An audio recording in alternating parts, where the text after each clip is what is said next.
first ever factory outlet, Chandanagar, Mukunda Jewelers, opening soon. No making charges.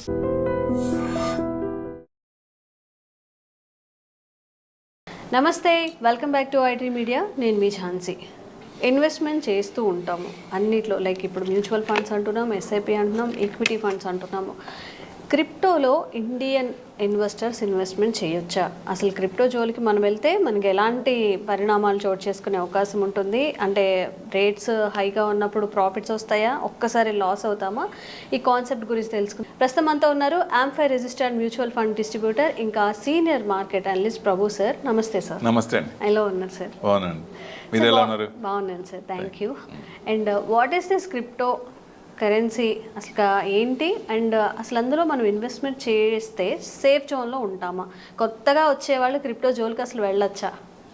చూద్దాం. అసలు ఎవరు invent చేశారు, అసలు ఎప్పుడు వచ్చింది ఇది, మన వాళ్ళు దాంట్లో ఇన్వెస్ట్మెంట్ చేయొచ్చా, ఏమైనా లీగాలిటీ ఉందా, ఏదైనా స్టాట్యూట్ ఉందా? మన దగ్గర ఏం లేదు. పార్లమెంట్లో బిల్ పాస్ అయిన తర్వాతే, ఎక్స్చేంజ్లోకి వచ్చిన తర్వాత, ఎన్ఎస్సి బిఎస్సిలోకి వచ్చిన తర్వాతే మనం ఇన్వెస్ట్మెంట్ చేయాలి. ఇప్పుడు సపోజ్ ఎక్కడైనా ఇన్వెస్ట్మెంట్ చేస్తాం, వాళ్ళు ఎక్కడ ఉంటారో తెలియదు కదా, ఏ దేశంలో ఉంటారో కూడా తెలియదు, ఎవరిని అడుగుతాం? అది డబ్బులు వచ్చినప్పుడు బాగానే ఉంటుంది, పోయినప్పుడే కదా క్వశ్చన్. ఇబ్బంది పడేది అక్కడే కదా.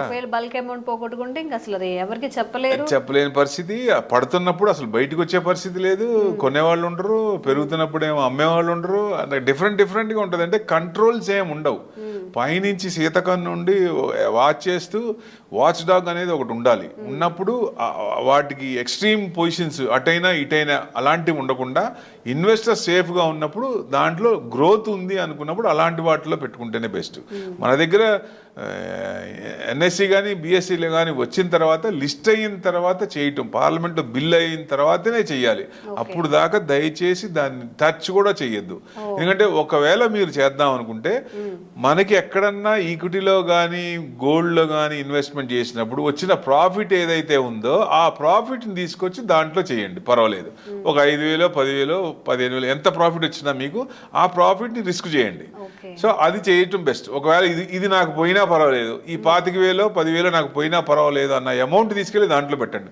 ట్రయల్స్ అనేది ఇట్లాంటి వాటిల్లో ఇలానే వేయాలి. ఎక్కువ పెట్టామో మొత్తం పోద్ది. సో ఎక్కువ రిస్క్ మన బాగా వస్తుంది. ఏమో ట్రంప్ రాగానే అసలు బిట్ కాయిన్ తెగబెరిగిపోయింది, ₹1,00,000 అయిపోయింది, 50,000 పెడితే 50,000 వచ్చేస్తుంది. అట్లా అనుకోవద్దు. ఎందుకంటే ఓవర్ నైట్లో డబ్బులు రావు, వచ్చినా లాంగ్ రన్లో మన దగ్గర నిలబడవు. స్టాండర్డ్గా పెరిగినాయి ఎప్పుడైనా హ్యాపీగా ఉంటుంది. షుగర్లు, బ్లడ్ రాకుండా ఉంటాయి, బ్లడ్ షుగర్ ఇట్లాంటివి రాకుండా ఉంటాయి, బీపీలు రాకుండా ఉంటాయి. ఎప్పుడైనా సరే మనకి స్టాండర్డ్గా స్టెప్ బై స్టెప్ వెళ్ళటం బెస్ట్. స్టాగర్డ్ మేనర్లో ఇన్వెస్ట్మెంట్ చేయటం బెస్ట్. చిన్నగా మనకు వచ్చిన ప్రాఫిట్ కొంత అమౌంట్ పోయినా పర్వాలేదు అనుకున్నప్పుడు దీంట్లో పెట్టుకోవచ్చు. అసలు లేదు అనుకుంటే నేను చెప్పే ప్రకారం అయితే, నా సూచన ప్రకారం అయితే, ఎప్పుడైతే బిల్ పాస్ అయిందో, స్టాట్యూట్ వచ్చిందో అప్పటి నుంచే చేయండి దయచేసి. అప్పుడు దాకా అసలు దాన్ని ముట్టుకోవద్దు. సో లేదు మీరు చెప్పింది కాదు నేను కొంచెం చేసుకుంటానంటే ఈ రకంగా చేయండి, ప్రాఫిట్స్ దాంట్లో పెట్టండి. ఎందుకంటే ఇదివరకు ఏం చేశారు, రూపీస్, గోల్డ్, ఆయిల్ ఇట్లా ఇదివరకు అవి ఉండేవి. తర్వాత 2006లో బిట్ కాయిన్ వచ్చింది. బిట్ కాయిన్లో అది పాపులర్ అయింది. అసలు యాక్చువల్లీ ఇది 1970 నుంచి స్టార్ట్ అయింది. ఎవరు, డేవిడ్ షామ్ అనే ఆయన ప్రోగ్రామ్ రాసి, దాని ప్రకారం C++ కంప్యూటర్ ప్రోగ్రామ్ రాసి దాని ప్రకారం చేసిన తర్వాత కొంతమందిని యాడ్ చేసుకున్న తర్వాత, అంటే గవర్నమెంట్ కంట్రోల్లోనే ఉండాలి అనే ఉద్దేశంతో కొంత స్టార్ట్ చేశారు అది. ఎందుకంటే డబ్బు అనేది గవర్నమెంట్ కంట్రోల్లో ఉండాలి. వాళ్ళు ఎందుకంటే ఇదివరకు రాజులు అనేవాళ్ళు కరెక్ట్గా చేయలేదు, సో అంటే భ్రష్టాచారం చేశారు. సో ఇప్పుడు గవర్నమెంట్ ఇది వస్తే డిస్ట్రిబ్యూట్ అవుతుంది కాబట్టి ఇట్లా చేయొచ్చు అనే ఉద్దేశంతో పెట్టిన తర్వాత ఆ ప్రోగ్రామ్ అంత సక్సెస్ కాలేదు.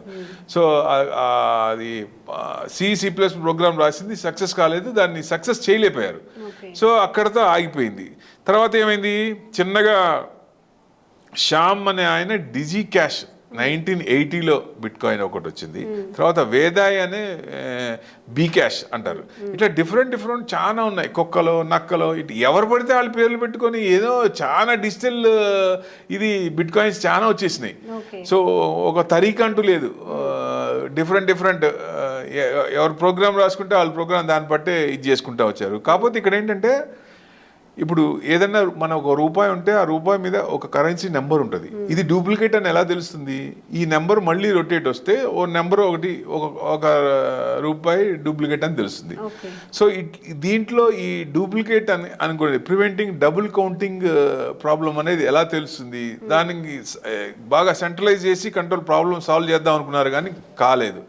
తర్వాత 2006లో సంతోషి నకమోటో అని ఆయన మళ్ళీ రీప్రోగ్రామ్ చేసి దాన్ని సక్సెస్ చేశాడు. వాళ్ళందరికీ మెయిల్స్ కొట్టి, పాత వాళ్ళందరికీ ఉన్నది నేను ఇట్లా చేస్తున్నానని చెప్పి వాళ్ళు కూడా ఇది చేసుకొని మళ్ళీ చర్చలు అన్నీ నడిచి తర్వాత సక్సెస్ అయింది. అప్పుడు ప్రాబ్లం సాల్వ్ అయింది అనుకోవచ్చు ఒక రకంగా. అంటే peer to peer electronic cash system, అంటే డబుల్ కౌంటింగ్ ప్రాబ్లం సాల్వ్ అయింది ఈ ప్రోగ్రామ్ వల్ల అనేది అప్పుడు బిట్ కాయిన్ బయటకు వచ్చింది. సో ఇది బిట్ కాయిన్ బయటకు వచ్చిన వరుస.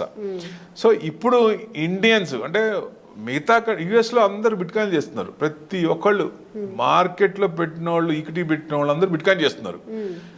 మనకు కూడా అవకాశం ఉంది, ఆన్లైన్లో కొంత చేయొచ్చు, కానీ అది నెలకి 10 to 15% ఇస్తుంది అక్కడ. బట్ పడినప్పుడు బాగా పడుతుంది, విపరీతంగా పడుతుంది. పెరిగినప్పుడు ట్రంప్ వచ్చినప్పుడు పెరగడం కూడా అంతే పెరిగింది.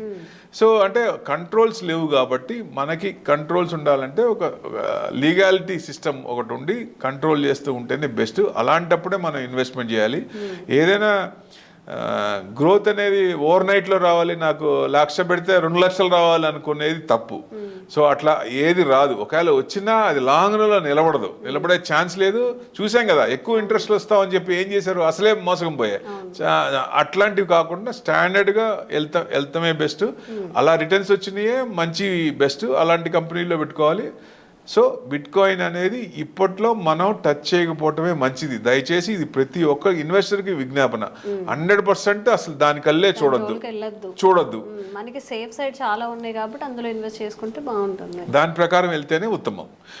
దీనికి ఎలాన్ మస్క్ కూడా కామెంట్ చేశాడు. ఆయన ఈయన నకమోటో, అదే మన సంతోషి నకమోటో, ఆయన ఏలియన్ అని ఎప్పటి నుంచో ఉన్నాడని అన్నట్టు ఆయన కూడా కామెంట్ చేశాడు. సో డెఫినెట్గా ఇది ఇట్లాంటివి మనం వినకుండా ఉండి మంచిగా ఇది చేస్తేనే బెస్ట్. ఎందుకంటే ఎప్పుడు ఎక్కడ ఎట్లా వచ్చిందో కరెక్ట్గా ప్రోగ్రామింగ్ ఉందే కాబట్టి కరెక్ట్ రూల్స్ అండ్ రెగ్యులేషన్స్ ఉండవు దానికి. సో అలా రూల్స్ అండ్ రెగ్యులేషన్ దాంట్లో మనం గుడ్డిగా దాంట్లో డబ్బులు పెట్టే పరిస్థితి ఉండకూడదు, చేయకూడదు కూడా ఎవరొకళ్ళు, దానికల్లే చూడకూడదు అని ఉద్దేశం. అట్లా ఉండకుండా మామూలుగా మంచి కంపెనీలు, ఈక్విటీలోనే మంచి కంపెనీలు సెలెక్ట్ చేసుకోవడం బెస్ట్. ఇంకా ఏమన్నా గవర్నమెంట్ ముందుకొచ్చి ఏమన్నా స్టాట్యూట్ మార్చి, బిల్ పెండింగ్లో ఉంది పార్లమెంట్లో, సగం వరకు వచ్చింది కానీ మిగతాది అదర్ అపోనెంట్ పార్టీస్ యాక్సెప్ట్ చేయలేదు. సో అందుకని అందరూ యాక్సెప్ట్ చేసిన తర్వాత బిల్ పాస్ అయినాక ప్రెసిడెంట్ స్టాంప్ వేసిన తర్వాత అప్పుడు కానీ బయటికి రాదు, అప్పుడు కానీ మనకి లిస్ట్ కాదు. ఆ లిస్ట్ అయినప్పుడే కొనండి దయచేసి, అప్పుడు సేఫ్. ఓకే, నిజంగా మనం ఎంతో కష్టపడి సంపాదించింది టెంప్ట్ అవుతాం, కొంచెం ఎక్కువ ఇంట్రెస్ట్ అంటే హ్యూమన్ టెండెన్సీ ప్రకారం ఎక్కువ రిటర్న్స్ వస్తుందంటే సైకాలజీ అంతే, పెట్టేద్దాం వచ్చేస్తాయి అనిపిస్తుంది. కానీ ఎందుకంటే మనం ఎంటర్ అయ్యేటప్పుడు ఎక్కడ ఎంటర్ అవుతాం, హైలో ఎంటర్ అవుతాం. మనం అందరు కొంటున్నారని కొంటున్నాం అనుకోండి, మనం ఎక్కడో హైలో ఎంటర్ అవుతాం, దడదడదలు కింద పడుతుంది. సో బై అండ్ రూమర్స్ జనరల్గా కరెక్ట్. రూమర్స్ వచ్చినప్పుడు పడుతుంది కాబట్టి అక్కడ కొనాలి. సెల్ ఆన్ రైజ్ అంటే బాగా పెరిగినప్పుడు అమ్మాలి. మనం ఏం చేస్తాం, పెరిగినప్పుడు కొంటాం, పడినప్పుడు అదే, దానివల్ల మనకు నష్టపోతాం. ఓకే, సో ఇవన్నీ గుర్తుపెట్టుకోండి. ఏదైనా ఇన్వెస్ట్మెంట్ చేసేటప్పుడు చాలా జాగ్రత్తగా మన డబ్బులు ఎలా సేఫ్ సైడ్ ఉంటాయో ఆ విధంగా ఇన్వెస్ట్ చేసే ప్రయత్నం చేయండి. Thank you sir, thank you so much. నమస్తే.